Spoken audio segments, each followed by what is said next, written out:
porque nos conduce a la salvación. Él es la verdad en un mundo de confusión. Él es la vida para aquel que camina en destrucción. Que Jesús sea tu única esperanza y que solo en Él puede estar tu confianza. Bienvenido. Así comienza Libertad sin Límites. Y ya sabes que tenemos esta cita, este encuentro, aquí en la TV, aquí en las redes sociales, aquí en la radio Nuevo Tiempo, y estamos listos para que una vez más juntos podamos fortalecer nuestra esperanza, nuestra fe, para que juntos podamos agarrarnos del brazo poderoso de Dios, para poder enfrentar las mayores crisis de la vida, para poder encarar las cosas que día a día vienen y nos acorralan y a veces no sabemos qué hacer. Las promesas de Dios nos fortalecen, la fe en Jesús nos sustenta y así avanzamos firmes, sabiendo que Dios siempre está a nuestro lado. Desde aquí, nuestro cariño, mi cariño para ti que estás allí en el sofá, estás allí en la cama, estás allí en el cuarto, estás en la casa, estás allí en la sala de espera. Mi abrazo para ti y que Dios pueda bendecirte, ayudarte, que Dios pueda restaurarte, que Dios pueda curarte si estás necesitando de sanidad, que Dios pueda ser tu fortaleza en todo momento. Y antes de comenzar a abrir la Biblia y poder hablar sobre el tema de hoy, ya sabes que yo tengo un regalo muy especial. Cada programa tenemos algún regalo, y aquí en mi mano yo tengo un curso bíblico en formato DVD. Este curso bíblico dice Santuario, el camino de Dios.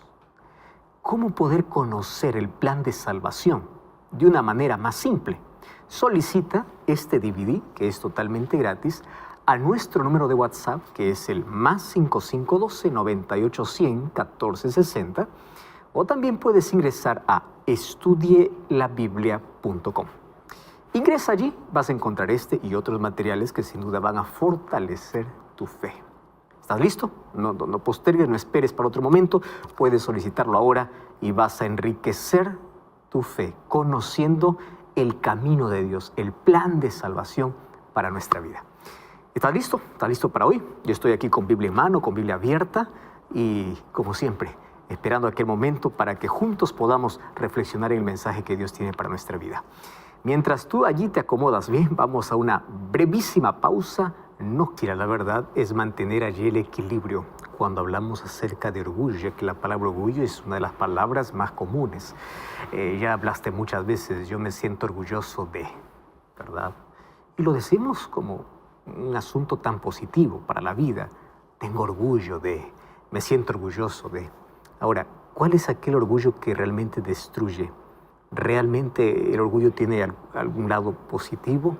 ¿Y cuál es el equilibrio que nosotros debemos tener entre la buena autoestima, entre reconocer los méritos, entre sentirse satisfecho o feliz por las cosas que alcanzamos, o realmente el orgullo cuando comienza a dominar y a descontrolar nuestra vida?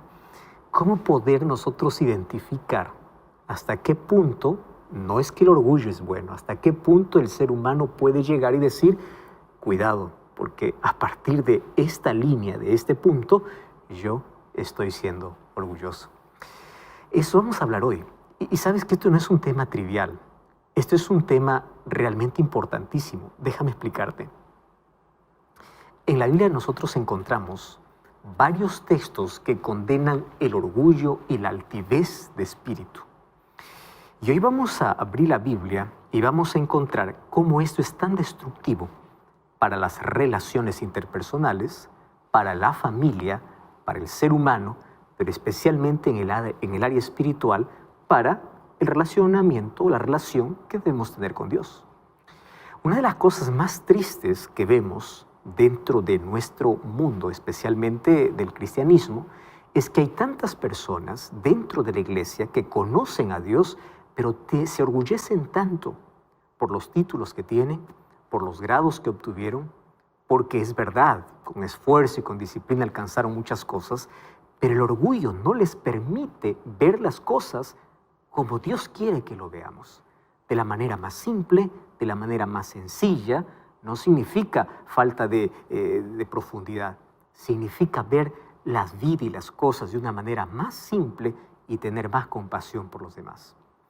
Hoy vamos a hablar sobre lo peligroso que es transitar por este camino. Así que toma tu Biblia, toma lápiz y papel. Si tienes un resaltador, vas a resaltar algunos textos bíblicos hoy y vamos juntos a comprender por qué el orgullo es tan condenado y cómo nos impide en nuestra relación con Dios y con los demás. Vamos a una brevísima pausa, no cambies el canal y ya regresamos para hablar sobre este tema. Tanta riqueza, hay tantos consejos, hay advertencias, hay amonestaciones. Y me encanta el capítulo 4.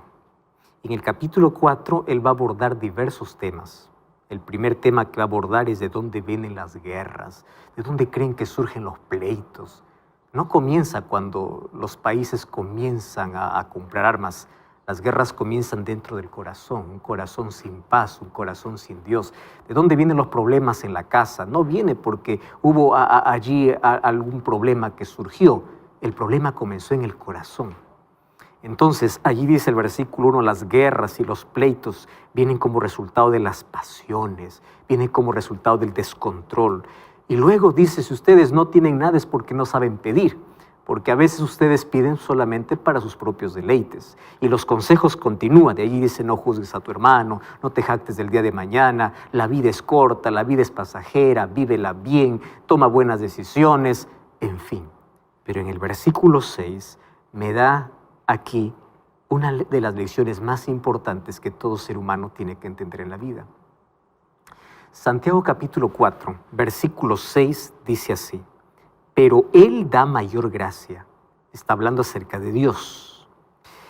Por esto dice, Dios resiste a los soberbios y da gracia a los humildes. Aquí me encanta la contraposición que hace entre estas dos palabras. Primero, resistencia, y lo segundo es la dadivosidad. Dios resiste a los soberbios, pero Él sobreabunda en gracia a aquellos que son humildes. Dos palabras antónimas, y estas dos palabras pueden significar la victoria o la derrota en todo ser humano. O eres soberbio o eres humilde. No hay término medio, no es que camino entre la soberbia y la humildad. No, o eres soberbio o eres humilde. Jesús lo dijo de otra manera. Mira lo que dice el libro de Lucas capítulo 18, versículo 14. Lucas capítulo 18, versículo 14. Ahora es Jesús hablando y él dice así. Mira lo que dice este texto, 18:14. Os digo, hablando de la parábola del fariseo y el publicano, que uno se fue y se justificó y dijo, Señor, yo hago buenas obras, yo hago esto y lo otro, y comenzó a menospreciar al otro. Versículo 14 dice, os digo que este descendió a su casa justificado, hablando del publicano, antes que el otro, porque aquel que se enaltece será humillado, pero aquel que se humilla será enaltecido. Otra vez aquí en contraposición. Aquel que se engrandece bajará, y aquel que está abajo subirá. Eso es lo que está diciendo Jesús. Ahora Santiago dice, Él resiste a los soberbios y da gracia a los humildes. ¿Sabes qué? Existe una polilla que es capaz de poder carcomer y destruir a la madera más dura. Se llama comején. Yo no sé si tú alguna vez viste esto, puedes buscarlo en internet si no conoces. Esto es una polilla, es una plaga para la madera. Las casas que se construyen especialmente en el campo pueden tener una madera firme para que pueda sostener parte del techo. Pero esa madera tiene que ser protegida, tiene que ser cuidada. ¿Y cuidada de qué? De este animalito. Si tú lo ves, es tan pequeño, es insignificante. Uno puede decir, ¿cómo es posible que algo tan pequeño pueda destruir algo tan fuerte? El asunto es que él comienza a carcomer de adentro para afuera. Entonces, la madera tan fuerte puede ser destruida porque comienza adentro. Y si tú no lo destruyes a tiempo, acaba destruyendo. Lo mismo ocurre en nuestra vida. Tú puedes ser una persona generosa, virtuosa, talentosa, con capacidades, pero si tú no te libras de ese comején, de ese veneno llamado orgullo, de adentro para afuera va a carcomer. ¿Y cuál es el antídoto para el orgullo? Es la humildad. Y cuando hablamos de humildad, nosotros tenemos diversos conceptos sobre humildad. Es triste ver porque hoy a la humildad se le ha confundido con cosas que no son. Por ejemplo, hay personas que dicen, ves, aquella persona es pobrecita, es humilde. No, porque nosotros hemos confundido que la humildad tiene que ver con situación económica. No todo aquel que es pobre es humilde, quiero que entiendas. Yo conozco pobres tan orgullosos y ricos tan humildes. Entonces, no podemos confundir la humildad con una situación económica. No es que porque es pobre es humilde. No es porque no tiene una buena casa, vive en una casa humilde. No, la humildad tiene que ver con otra cosa. Otros allí asocian la humildad con la baja autoestima. Personas que no miran al rostro, personas que son tímidas, otras incluso con el temperamento pueden allí decir, mira qué humildecito, aquel que anda medio agachado, de hombros caídos, aquel que no levanta la cabeza, es humilde. No, eso no es humildad. Humildad tiene que ver con reconocer que necesito de Dios cada momento de mi vida. Entiéndeme aquí. Humildad no tiene que ver con situación económica, no tiene que ver con la manera en que caminas. No, humildad tiene que ver con una actitud. Y todo comienza cuando tú reconoces que necesitas de Dios. Entonces, la persona que vive independiente de Dios, la persona que no reconoce su necesidad de Dios, es orgullosa, porque allí comienza el problema humano. El problema del orgullo comienza allí, de no reconocer a alguien omnipotente, a alguien superior, a alguien a quien correr. El no reconocer a Dios y no tener a Dios en mi vida ya me hace orgulloso, no importa cómo camino, no importa mi situación económica, ya me hace orgulloso. Entonces yo aquí puedo resumir la palabra orgullo con la palabra independencia de Dios. Y mira lo que sucede. Cuando el ser humano no se entrega a Dios, no confía en Dios, ¿dónde comienza a confiar? En sus capacidades, en sus habilidades, en sus destrezas, en las cosas que conquista o que gana en la vida, que logra en la vida. Y llega un momento de decir que, bueno, no necesita de nada, no necesita ayuda, no necesita de Dios, vive lejos de Dios. Entonces el orgullo tiene que ver con la independencia de Dios. Por eso es que el orgullo es tan ofensivo. Y en la Biblia es uno de los pecados más condenados junto con la idolatría. Mira lo que sucede con una persona orgullosa. Salmos capítulo 10. Salmos capítulo 10, versículo 4. Ese texto es impresionante para poder hablar de lo que realmente es el orgullo. Salmos 10, 4 dice así: el malo, por la altivez de su rostro, no busca a Dios. Préstame atención. ¿Qué cosa es lo que le impide buscar a Dios? La altivez. ¿Qué cosa es altivez? El orgullo. Entonces aquí el perverso, el malo, no es aquel que mata, aquel que adultera. Claro que todo lo que estoy mencionando es pecado, ¿correcto? No está aquí colocando el malo como aquel que miente, hace daño. Y lo que estoy diciendo, claro que es pecado. Aquí malo simplemente es aquel que no busca a Dios. Y ya te diste cuenta que nosotros estamos listos para poder apuntar a todos por sus pecados y etiquetar a las personas. Cuando nos acordamos de alguien, más nos recordamos por su pecado que por su nombre. Y eso es un asunto diabólico. Porque Dios, por más que tú seas pecador, nunca te llama por tu pecado, te llama por tu nombre. Pero Satanás siempre te va a recordar tu pecado para alejarte más de Dios. Y los seres humanos hemos aprendido esa manía, esa mala costumbre de poder etiquetar a las personas. Allí va el estafador, allí va el ladrón, allí va el mentiroso, allí va el adúltero, allí va esto, ahí va el otro, allí. Muy bien. Nosotros estamos apuntando. Ahora la pregunta es, ¿alguna vez a alguien se le condenó por ser orgulloso? Parece que el orgullo es una palabra que está de moda y nos divertimos. ¡Qué orgullo que siento! Me siento orgulloso. Tú no sabes que el orgullo convirtió ángeles en demonios y cerró las puertas del cielo. ¿Me estás entendiendo? El orgullo convirtió ángeles en demonios. Mira lo que dice Isaías capítulo 14. Isaías capítulo 14, versículo 12 hasta el versículo 14. Este es un texto extraordinario. Isaías capítulo 14, versículo 12 hasta el versículo 14. Dice así: ¿Cómo caíste del cielo, oh lucero, hijo de la mañana? Cortado fuiste por tierra, tú que debilitabas a las naciones.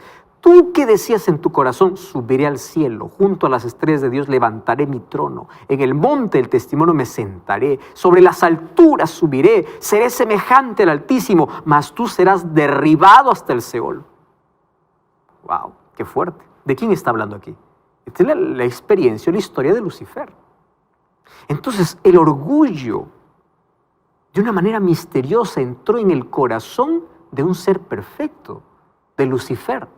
Y fue el orgullo que le llevó a independizarse de Dios para ensalzarse o enaltecerse a sí mismo a tal punto de reclamar la adoración que era exclusivo para Dios. Entonces, mucho cuidado con este asunto. El orgullo es un veneno que contamina, que hace daño, que inmoviliza, que lastima, que paraliza, que mata, que hace perder la salvación. Solo que, claro, el orgullo viene disfrazado de diferentes maneras. Hoy está de moda, ¿no?, la palabra autoconfianza. Yo no estoy diciendo que tú pierdas la autoconfianza, sino hay que ver el equilibrio para ver hasta qué punto el ser humano puede decir: yo confío en mí. A veces viene disfrazado de aquel momento de alegría diciendo: todo esto logré por mi esfuerzo, por mi sudor. Yo ya vi muchos rótulos, muchas cosas allí, especialmente en los negocios o cuando viajan allí, vemos stickers incluso en los autos: esto es fruto de mi trabajo. Y claro que para conseguir algo hay que trabajar, hay que esforzarse, hay que trasnocharse. Claro, eso ya se sabe. Pero es necesario decir: esto es fruto de mi esfuerzo, esto es lo que yo puedo lograr, esto es lo que yo puedo hacer.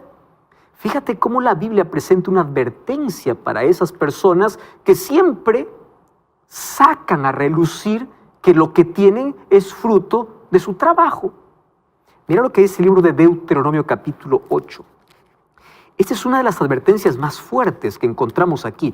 Deuteronomio capítulo 8, versículo 11 hasta el versículo 20. Deuteronomio 8, 11 al 20. Mira cómo comienza el texto. Y el texto comienza así, diciendo: cuídate. Es una advertencia. Cuídate de no olvidarte de Jehová tu Dios. Porque el ser humano a menudo se olvida de dónde viene todo para cumplir sus mandamientos, sus decretos, sus estatutos.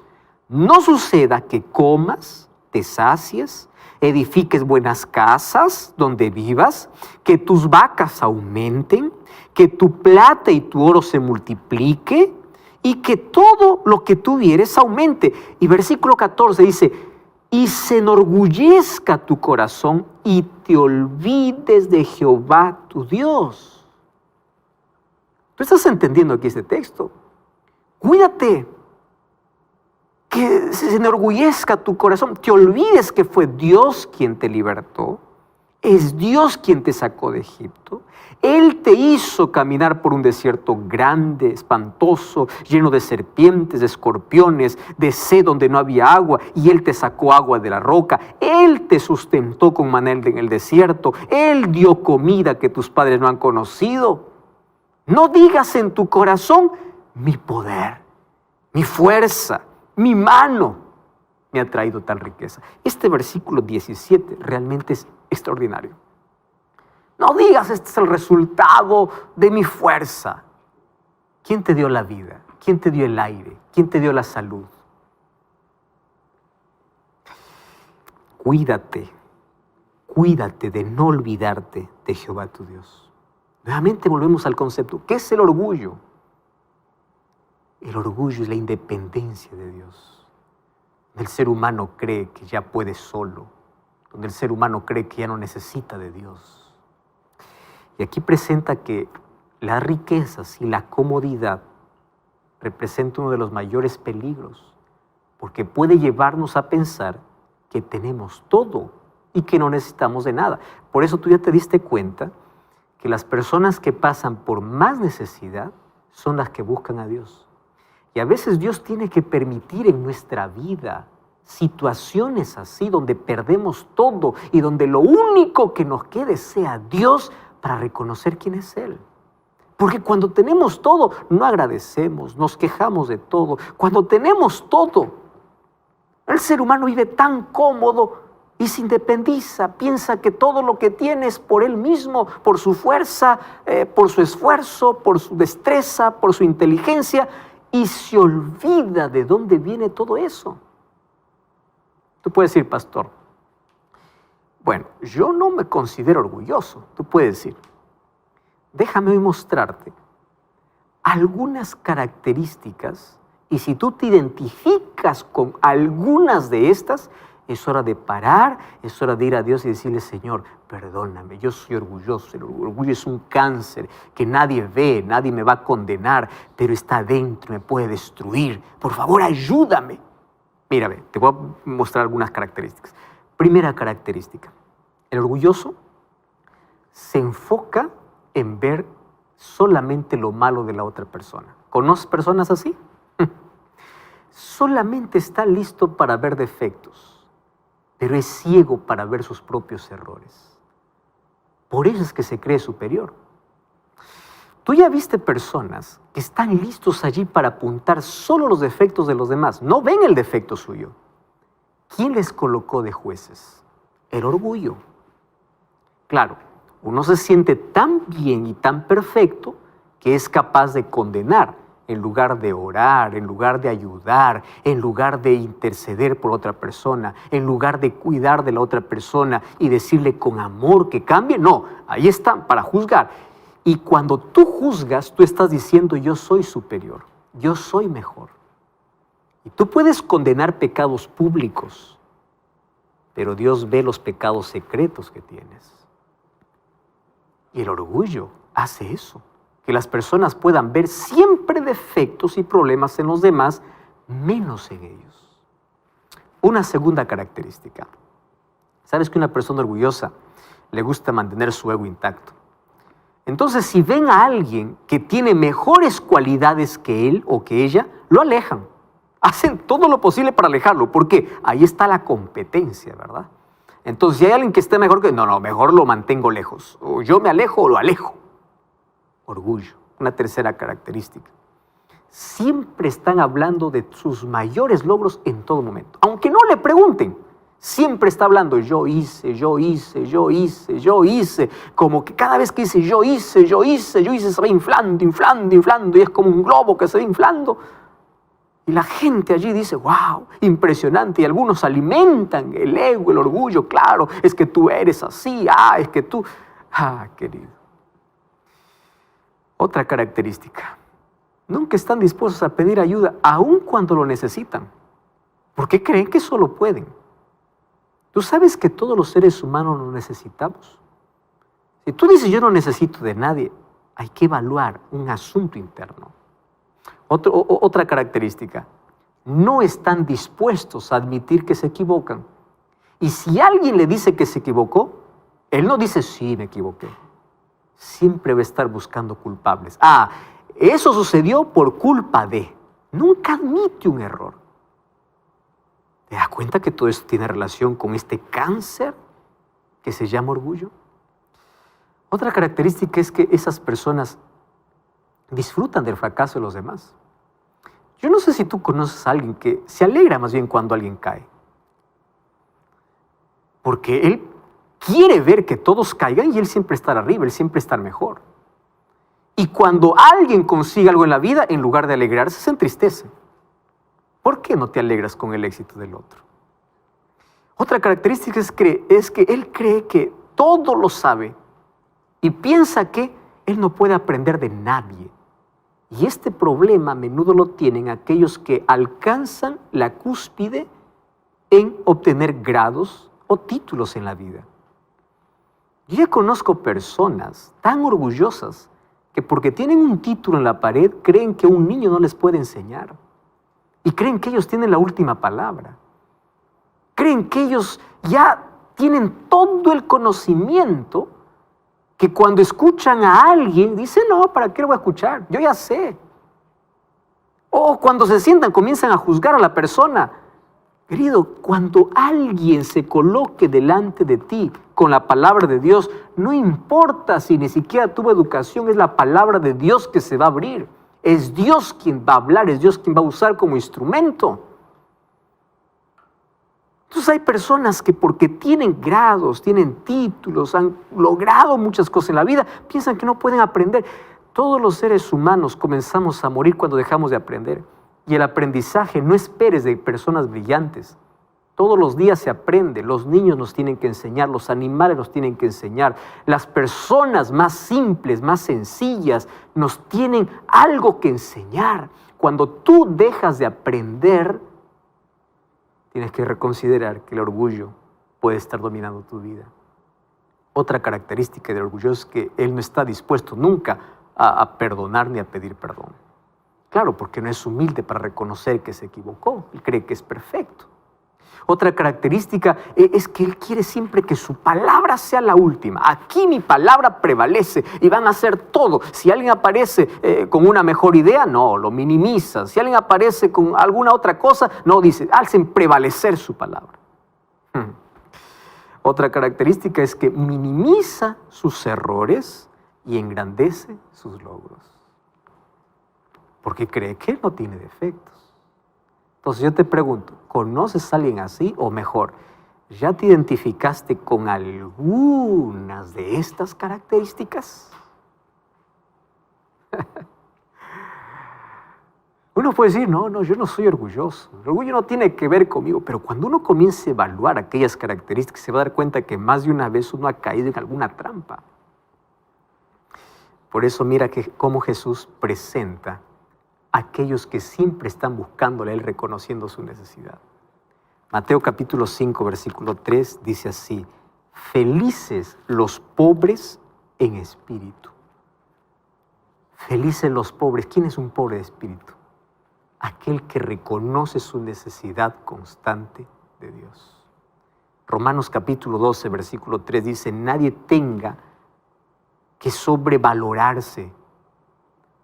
Hay que tener un equilibrio, porque cuando tú te crees superior a los demás por las cosas que lograste en la vida, comienzas a maltratar al prójimo, comienzas a mirarlo, a recriminarlo, o a discriminarlo, o a separarte.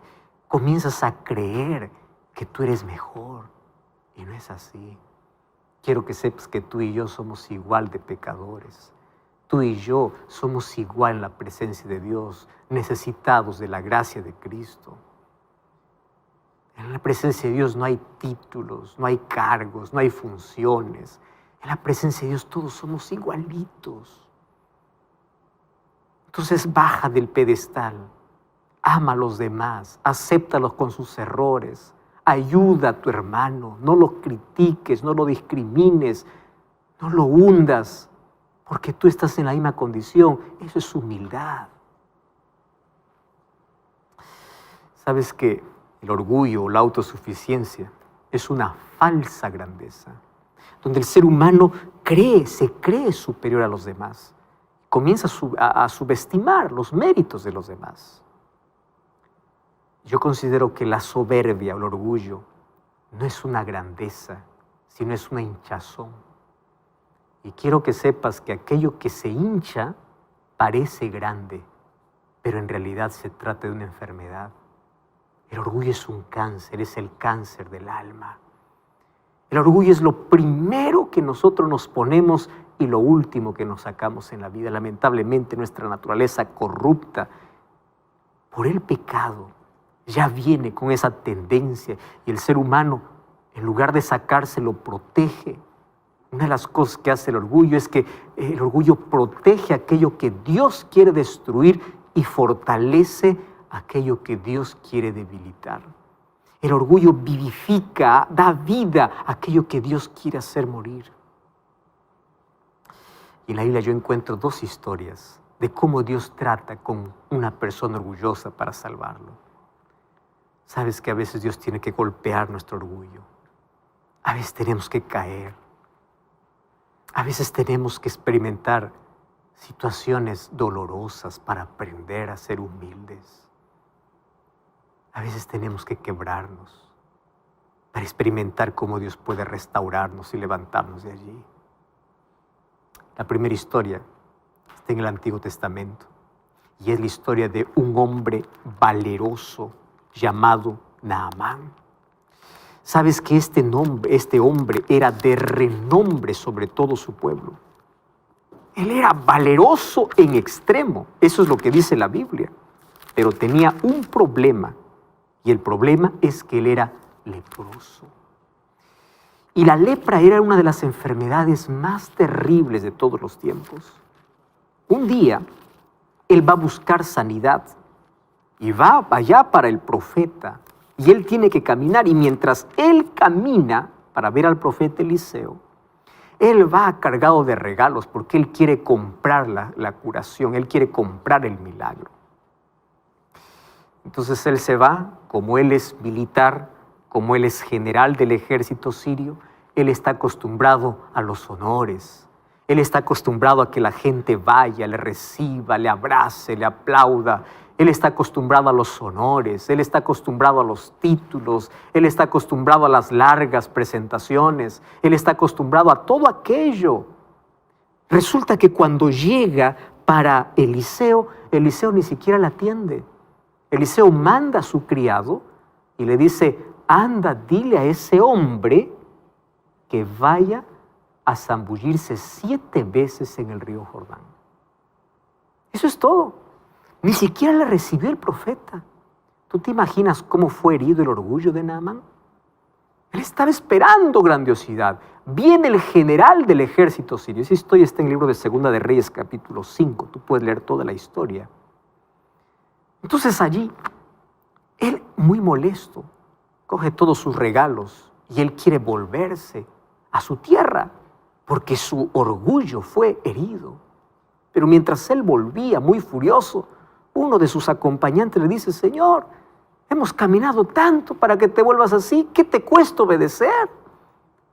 Él dice, no, es que ¿cómo va a mandar al río Jordán? El río Jordán es sucio, yo tengo mejores ríos. Eso es el orgullo, pues no, el orgulloso es así. Yo sé que es mejor, a mí qué me importa lo que el otro diga.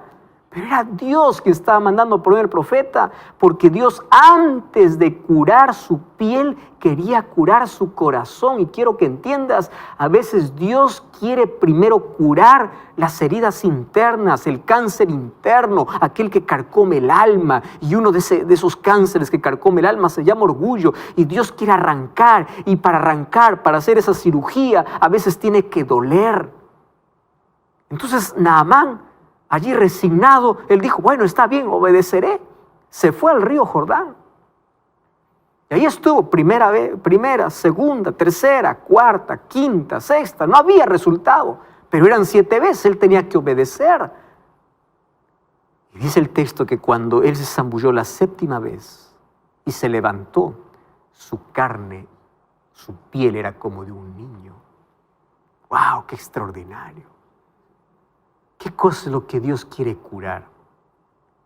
Antes de que Dios pueda hacer un milagro para poder curarte del dolor que tienes, de la enfermedad que tienes, Dios quiere curar tu corazón. Dios quiere curarte del orgullo que te destruye. Dios quiere curarte de la autosuficiencia, de la altivez de espíritu. Dios quiere curarte del egoísmo. Dios quiere curarte de la independencia que tienes de Él. Dios primero quiere curarte aquello que te va a destruir eternamente. Así es como Dios curó a Naamán. Primero interno y luego externo. Así son los milagros de Dios completos.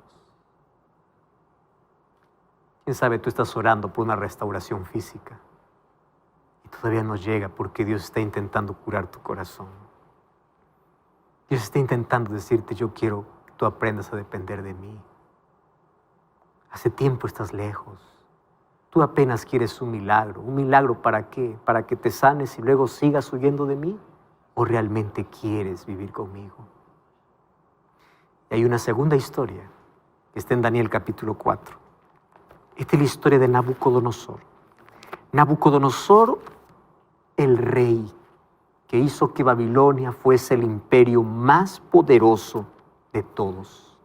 No existió ni existirá un imperio humano más poderoso que Babilonia.